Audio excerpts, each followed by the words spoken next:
Hello, everyone, and welcome back for another episode of the Outdoor Adventure Series podcast. This is your host, Howard Fox. The Outdoor Adventure Series celebrates individuals and families, businesses and organizations that seek out and promote the exploration, stewardship, conservation, and access and enjoyment of the great outdoors. Our guest today is David McIlvaney. David is a New York-based outdoor enthusiast. He helps outdoor brands communicate with their customers. He is an essayist on fly fishing, upland and deer hunting, and general outdoor skills. Now, I had the pleasure of meeting David this year at the Outdoor Writers Association of America's annual conference. And I also know that he is the vice president of the New York City chapter of Trout Unlimited. David, welcome to the Outdoor Adventure Series podcast. Thank you, Howard. It's a real pleasure to be here and to see you again.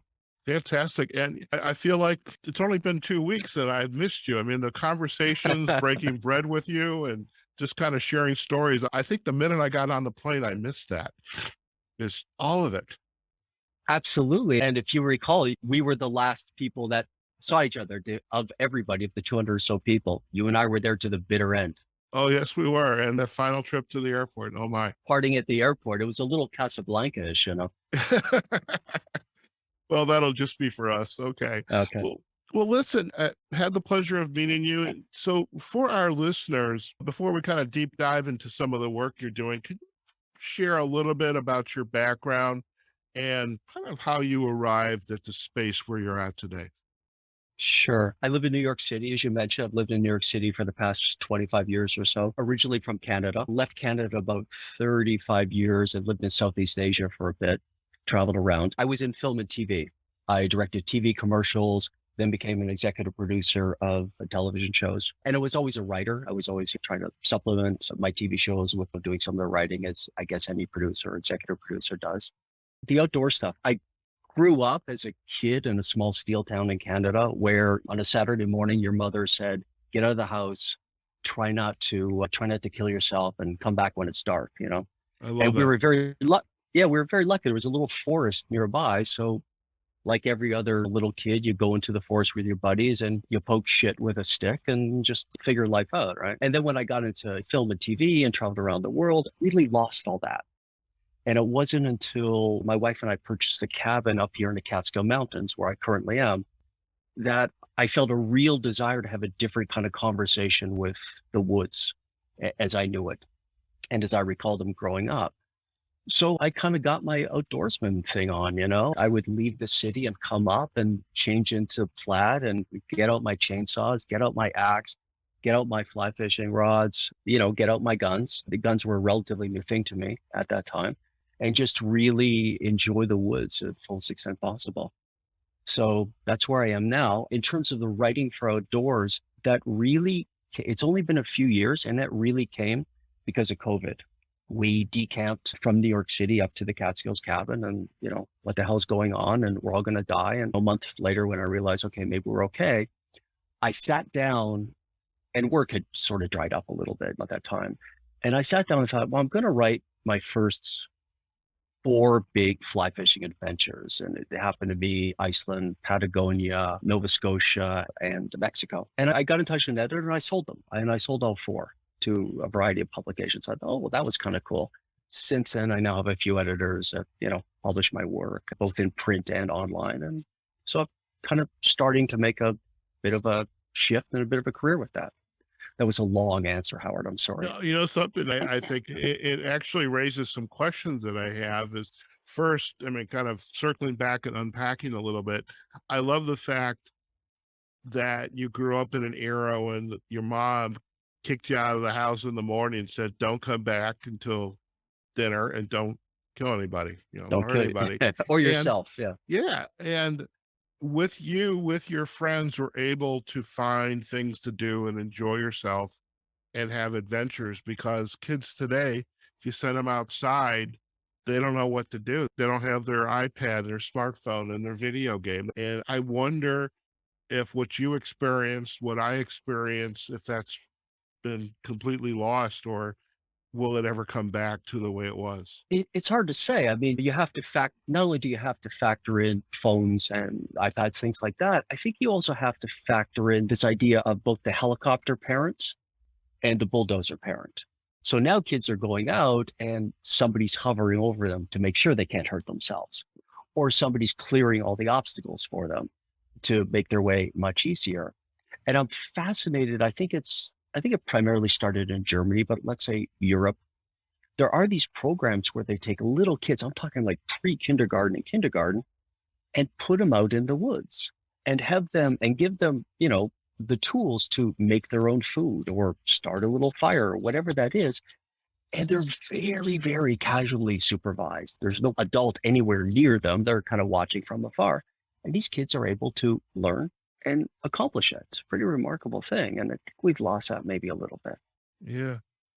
When you were growing up, had you and living up in Canada, if I recall, it was Nova Scotia. That's where you grew up? No, sorry. My wife's family is in Nova Scotia. I grew up in Hamilton, Ontario, which is Hamilton. just at the very tip of Lake Ontario. Okay, I know of Hamilton. As you were growing up, the outdoors, what did that mean for you when you visited the outdoors? Had you taken up the hunting, the fishing, the hiking, the biking, boating? What was it like for you? Yeah, I mean, as a kid, it just was just go hang out outside, or we would get our bikes and ride, I don't know, 10, 12 miles or something to this little inlet of Lake Ontario called Coots Paradise. And we would go fishing. And back then we were coarse fishing, right? For me, fly fishing, I grew up working class. I grew up in a steel town. Fly fishing was something done by old, rich white guys in Connecticut. And I don't even think I really knew where Connecticut was. So we'd go coarse fishing. We'd fish for carp and suckers. And if you caught a bass, that was amazing, that kind of stuff. That was about the extent of it. And then a little bit of camping. And it was all fairly rudimentary. When I got a little older, I got out of school and started working. I met a friend and he was a rock climber. So we started rock climbing. So I had about 3 or 4 years in there where we had some rock climbing adventures.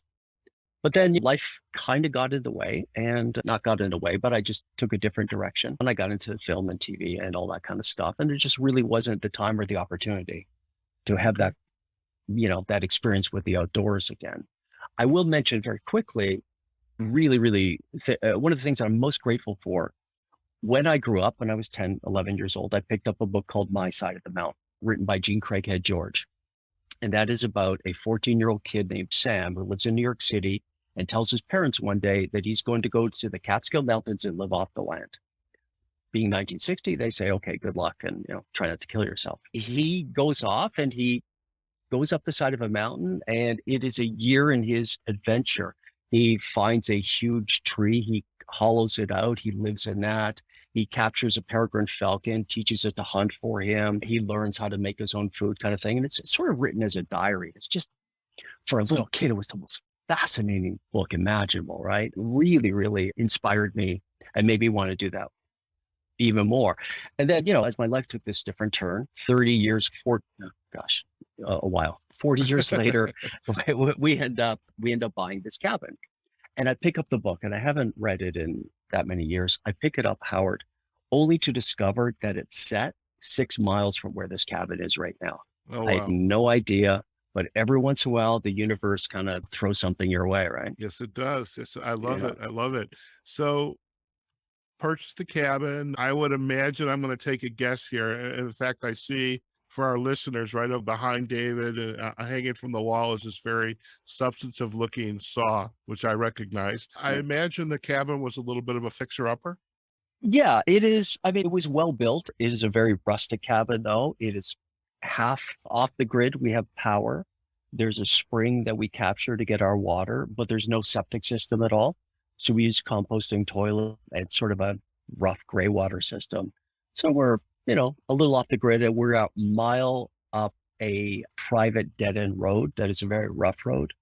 So winters are a little challenging. We tend to decamp in the winter, and last year we headed to Mexico for 2 months. So because I Okay. wanted to go fishing and it's warmer. So yeah, Gotcha. Gotcha. yeah. Now, and so circle back for a couple years, COVID rears its ugly head. And, I came from Chicago. I wasn't in a high rise, but I could imagine if you lived in a high rise, it was miserable because you're amongst 50, 100, 200 other Sure. people going up and down elevators. But you were fortunate. You had this cabin, you and your wife could head up there and get away from it, be safe. Mhm. And this creative bug kind of hit you of beginning to write.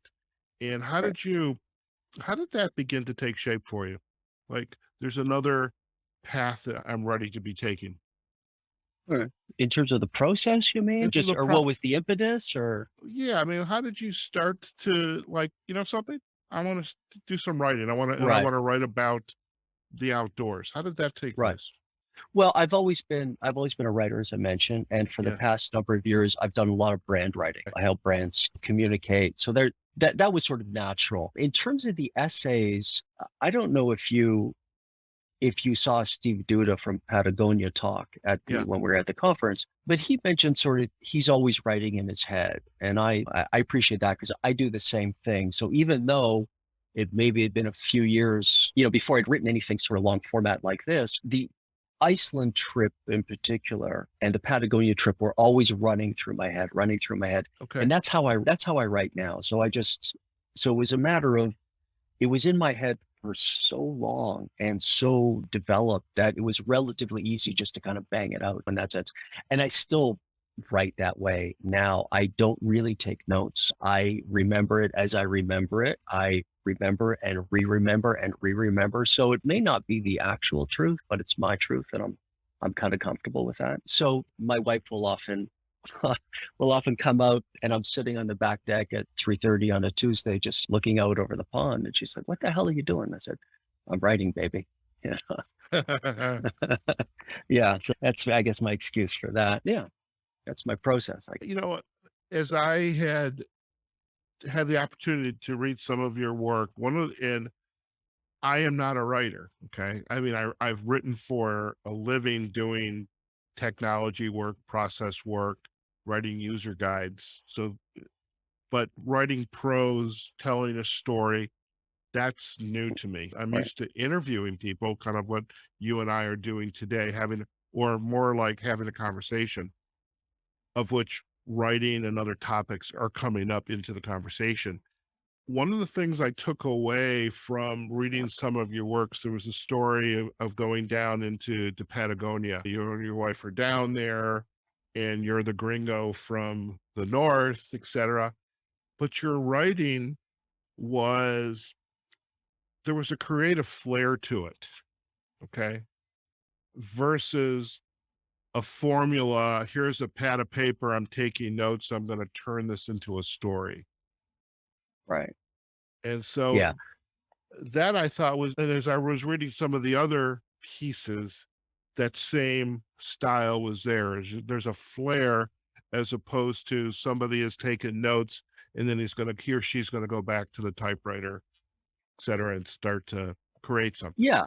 Yeah. For a couple of reasons, I guess. I mean, it's not a travel log. I'm not saying this is how you do this thing. In some cases I do, but for the most part, and I think I refer to it as personal essays. This is my experience. It may not be your experience, but this is what I went through. And I guess I'm fortunate because I've done the short form writing for so long, the brand writing, whatever. I can get to the point pretty quickly or distill it down. So I'm talking about the point, there isn't a lot of superfluous stuff. The first draft, certainly there is. I take all kinds of things out eventually, but yeah, I appreciate that. It is my style. Right, wrong, otherwise, I don't know. That is my style. It's the way I write. It's the way I'm comfortable writing. And I think I can, every once in a while, tell a reasonably good story. Yeah, well, I think the testament that you're getting published Right. says, well, you must be doing something right, and that's great. Yeah. And they're entertaining. I mean, the one story again, I was reading one from the Patagonia. What were the names of the flies that I thought was really funny? The stupid black shit or white shit. That was a different article. That was an article on why I don't tie flies, and it's entitled Oh Little Black yeah, Shit.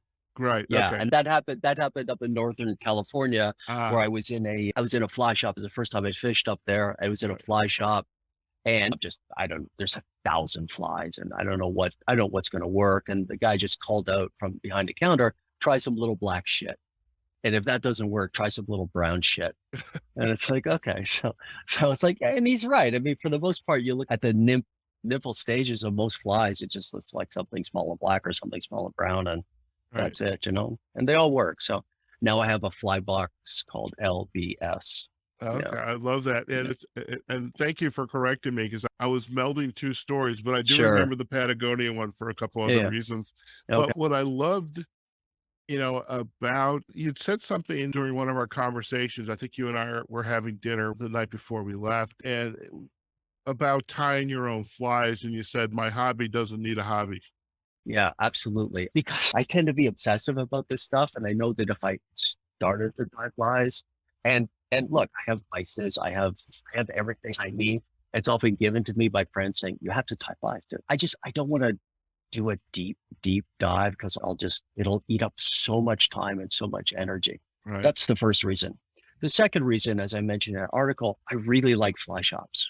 Right. And if I'm going to travel to a new place and I'm going to go into a fly shop anyway to pick their brains a little bit, is where to fish, how to fish, whatever, the least I could do is spend $40 on flies and you give them a little money. And obviously they know these flies are the best flies, all that stuff.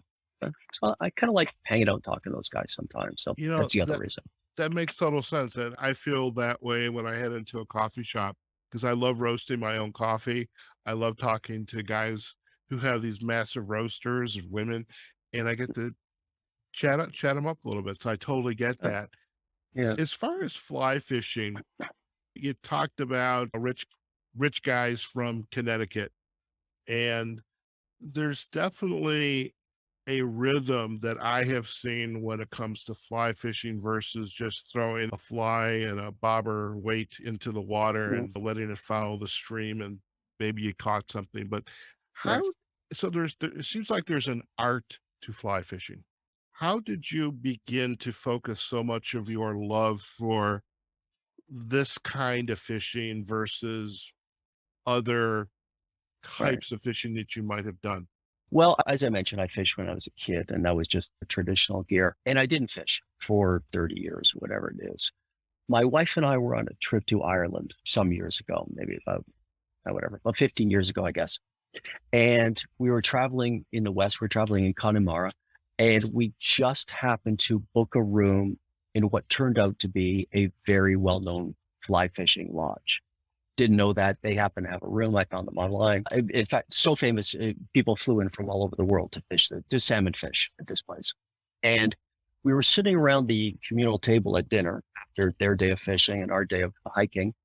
And I was just listening to these stories from all these, all these people, the fishing here, where they've been. And I was getting a little more intrigued, I guess, by this. I said, oh, well, shit, maybe this is something I can do, right? The next morning, as we were leaving, I saw one of the old gillies. Gilly is a guide in the UK, and he was preparing the rods and the waders for the day in the morning. And I went up to him, old Irish fellow, and I said, "Excuse me, if you don't mind me asking a question, why do you fly fish?" And he thought for a moment, old Irish guy, he's going to give me a good old Irish answer. He thought for a moment, and he said, "Well, there are two things in life that I know are coming, but I don't know when. And the first is a strike of a trout, and the second is death. And to tell you the truth, lad, I like the anticipation of both those things." And that was it. I bought my first fly rod 3 days later. And since then have been fishing. I've never forgotten that fellow. I've never forgotten that story. And it is this idea of anticipation, this idea of promise, this when you're fishing a river, what's around the next bend? How are the conditions going to change a little bit? What has just happened to give me a second chance at this fish or at this river or at this run or hole or whatever it is? I really love the way I become alive on a river. So, When you are on the river, if you could go deeper than "I love the feeling of being alive," what else is going on in your mind and the just being in this environment? well, I think what's kind of interesting about fly fishing, and certainly many people I think will agree with this, your mind goes blank a little bit. Blank in the sense that you're not thinking about your day, your job, the need to change the oil in your car, all that other stuff, because you are so focused on trying to trick that trout under those conditions. Where is that trout in the river? What is it eating? What stage of insect is it eating? Is it feeding subsurface or at the surface? Or what do I have to do to get my fly across this river in a multitude of currents to present perfectly to that trout? You're so focused on that everything else kind of drops away. So I guess in that sense, your mind kind of goes blank, or at least my mind goes blank a little bit. Okay. Okay. In the trips that you have been on, as you can see, we have a couple friends visiting you Yeah, in the yeah, I in the did. cabin in the woods. Exactly. It's okay. I've noticed since I lived in Las Vegas, there's very few bugs out here. I mean, Oh, if is that there's true? anything, they're all on the ground. I have to be careful where I walk. Yeah. But when you are planning your trips, I mean, you spoke about Ireland and Patagonia, Mm, Northwest. You're going back to Iceland or mm, Sweden coming up. Sweet. Are Yep. you going? I know there's some business taking place, but you're going there to have this experience of fishing, fly fishing in these waters. Is that what's going to be happening for you when you can make these travels? Yeah. I mean, I have a deal with my wife that I will go anywhere in the world as long as I get in a day of fishing. So there's that. So there's that travel that we do together where I try and find a way to fish for a little bit. There are a few trips where I'm going very specifically to fish, obviously, up to Nova Scotia for a week with a buddy. We just fished for 7 days. We ate, slept, drank, fish. That was it. Yeah. And I guess I'm going to satisfy a little wanderlust to kind of see a different part of the world, to stand in a different river. I mean, it's a cliche, but it's true. Trout are found in the most beautiful spots in the world. Yeah.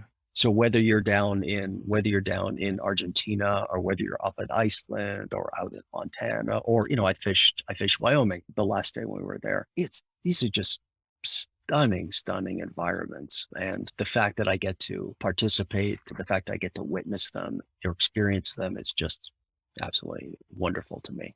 Because again, I'm a kid from a small steel town in Canada, I love it. I love it. I am curious that your wife, Elizabeth, that when you're on holiday vacation together, is she going on one of these fishing adventures with you? How's she doing? She she does very well. I would not say that she loves fishing as much as I do, but she definitely will fish. She will almost always catch a fish before I do, and almost always say, "Well, there's my day. See you later. I'm gonna go and do something else I for love 8 it. hours." Yeah. That was very cool. I mean, honestly, the smartest thing I ever did was, as I mentioned, I bought that fly rod, and then we had just left New York City. We were going to spend a year in San Francisco. So I ended up down in San Francisco, became a member of the Golden Gate Casting and Angling Club in Golden Gate Park. And they took me on my first trout trip up to the Sierra. Beautiful little stream, North Fork of the Yuba River. And I got back that Sunday night, said to my wife, we're going to go up there the next weekend. So we did. I found a guide. He took us out, put my wife on this beautiful river. She caught a fish. She looked around the mountains and she said, I get it. And since then, she's never given me a hard time if I say, I want to go fishing somewhere, because she gets it. So yeah, I got really smart on that one, or really lucky. I'm not sure, but it worked out well. You're the best life. I love it. I love it. Yeah. As you are crafting these stories and there's fishing involved, where are some of the newer adventures? I mean, you mentioned you're going back to Sweden, but where are some of the new adventures where this love of fishing and writing are going to be coming together? Yeah. Well, I just did my first tarpon trip down in Mexico over the winter, and that was pretty interesting. And I went down and specifically to fish with this one particular guide that I thought might be an interesting story. Along the northwest side of the Yucatan Peninsula is a very, very big tarpon fishery. And there's 2 towns at each end, Campeche and Isla Holbox, where there are big operations. These guys have it figured out. But there's all these tiny little fishing villages between, where there's these independent guides just trying to make a go of it. And COVID was obviously very tough for them. They really sort of shut down. Nobody was coming down. And there was this one guy named Ishmael that someone I just barely knew said, yeah, I fished with this guy once and it was really cool. So I wanted to go down fish with him. And I think ultimately write a story about him. So that was great. So that's the kind of thing that got me to go down and spend a week with him fishing and just having an absolutely wonderful time. Obviously there's big destinations. There's New Zealand I haven't been to. There's Russia. I haven't been to Alaska, that kind of stuff. Certainly I'd love to do that. I'm very, very fortunate here in the Catskill Mountains. I'm about an hour away from the birthplace of dry fly fishing in North America, which is Roscoe, New York. Famous water, the Beaverkill, Willowee-Mock, Delaware River system. But between me and Roscoe are a million little, what's referred to as little blue lines, little streams that hold heritage strain, the Catskills brook trout. You'll have to hike up to find them. You're going to spend all day. You're going to catch some little brook trout like this, but it is one of the more satisfying things I've done. I've caught big fish. I've caught plenty of fish. But if my last day of fishing is alone on a little Catskill stream, catching a little brook trout, I'm very happy with that. I love that. I mean, that would, by the way, be the perfect way to end the podcast, but we're not going to end it just yet. But I Okay. love that. I absolutely love that. Now, I'm curious about a couple of items as I was again reading and prepping for today's show. And I recall the story of the IKEA, the blue IKEA, I think it's called the Fracta bag. The Fracta.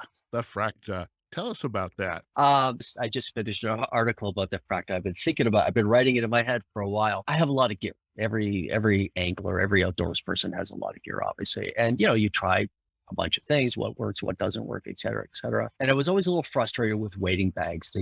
And this is to put my very wet boots and gravelly boots and waders in to transport from one place to another. And one day I just sort of saw this big blue bag that my wife used for recycling in the back of the car. And I thought, oh, this might work. And I just dumped my stuff in there and went off to fish with a friend. And the bag is so big. I mean, everybody knows it's the IKEA big blue bag. I stood in it, put my boots and waders on. It's like, oh, this is nice and roomy and everything's dry. It was very easy to handle. There's 2 handles on it, a long or a short. You can throw it over your shoulder and it just holds a ton of stuff. The beauty, of course, is that it costs 99 cents. I have taken an IKEA Fracta bag all over the world. And it's a little silly because I will meet up with a bunch of anglers and they all have the hottest and greatest, Sims or Patagonia stuff or Orvis or whatever it is. And it's all great gear. And then I have my blue bag, right? That costs $1. But look, when all our shit is on the dock and we're trying to load something, I can find my bag pretty quickly. If I get lost in the woods, I think search and rescue will be able to see my blue bag. I love it. And I could always use it as a rain hat or raincoat, whatever. So yeah, I am a big advocate of that bag. Yeah. Fantastic. And there should be an article out in a few weeks or so about that. All right. I'll send you a link. Definitely. And by the time this episode gets published, I think we'll be able to put the link in the show notes as well. Nice. I just love that story. And you literally, David, had me coming back home and, okay, where's my bags? I know I got the bags because we I go out to the desert and I keep my hiking boots in the car and they're in a bag because I don't want to bring them in and get them all the dusty and all that stuff here in the apartment. But you got to have bags like that we can just take our stuff and it works. Well, I think that's it. It's utilitarian. It works. It's not precious. It's easily replaceable and it's seemingly indestructible. I've had this one. I've got a half dozen. They're all folded up neatly, waiting to come into rotation.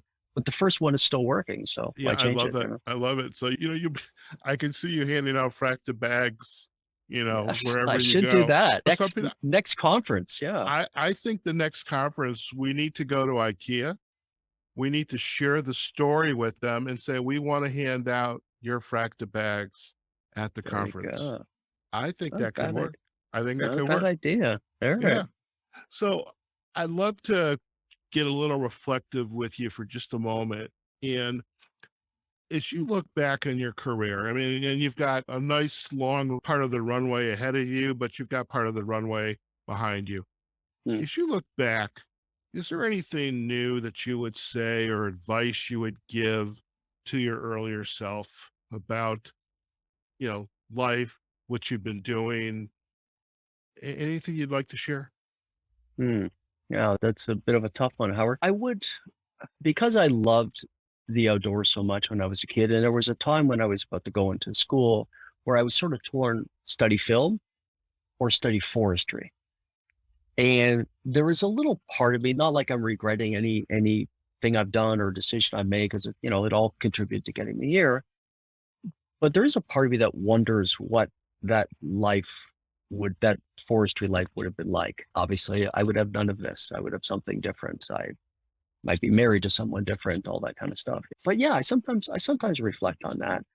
Other than that, I don't know. I try not to look back that much. I guess you were asking for advice to my younger self. Nothing other than a really obvious cliche sort of pops to mind. Sorry. It's okay. That's okay. Sorry, It is Howard. what it is.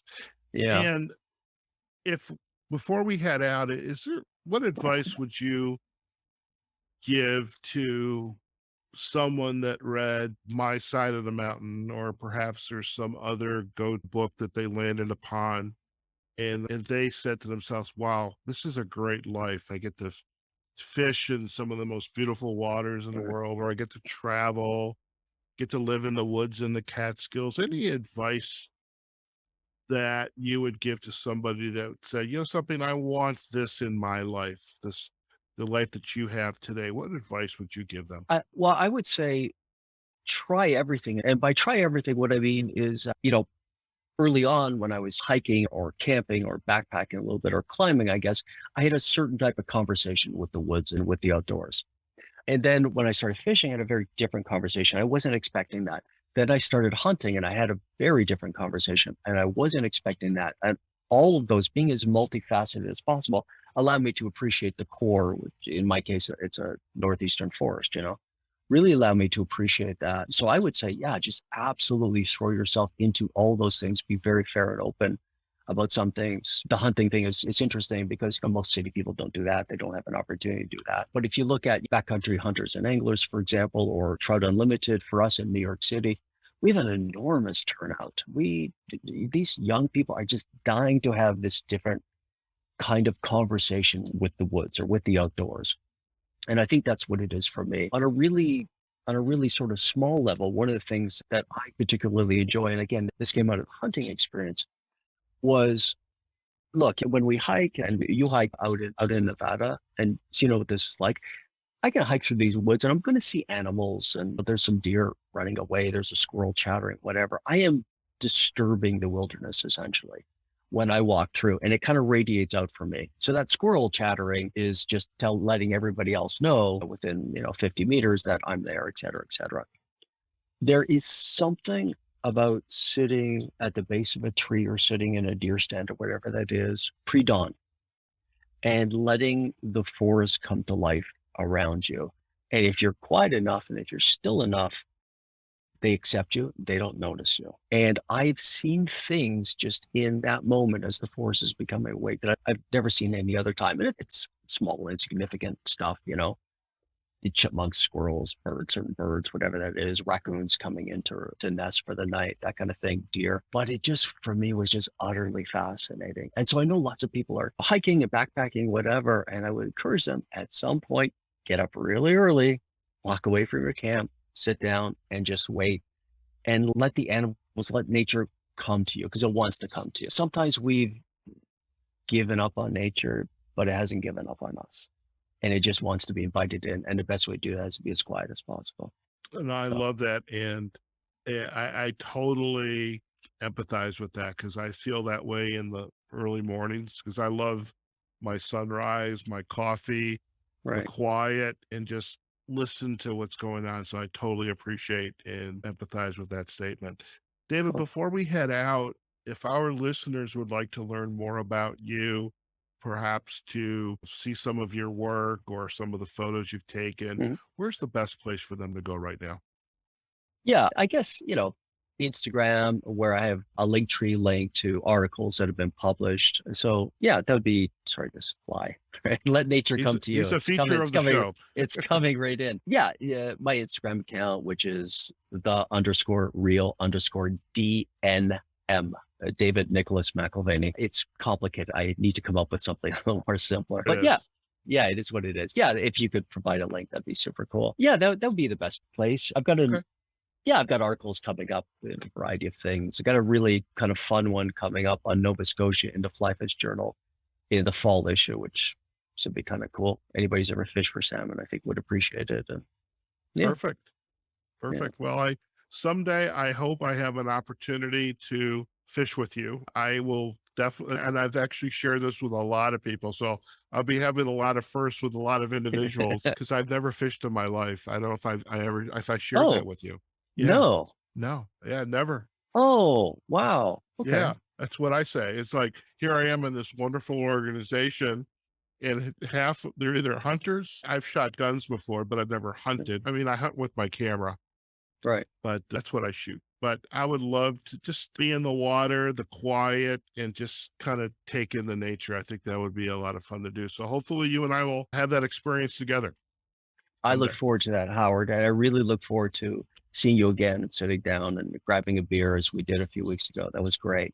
Perfect. Well, listen, thank you again for taking the time. And we're going to provide the backlinks to the Instagram and to the Linktree and really invite our listeners to check out your work. So thank you again for taking the time to be with us today.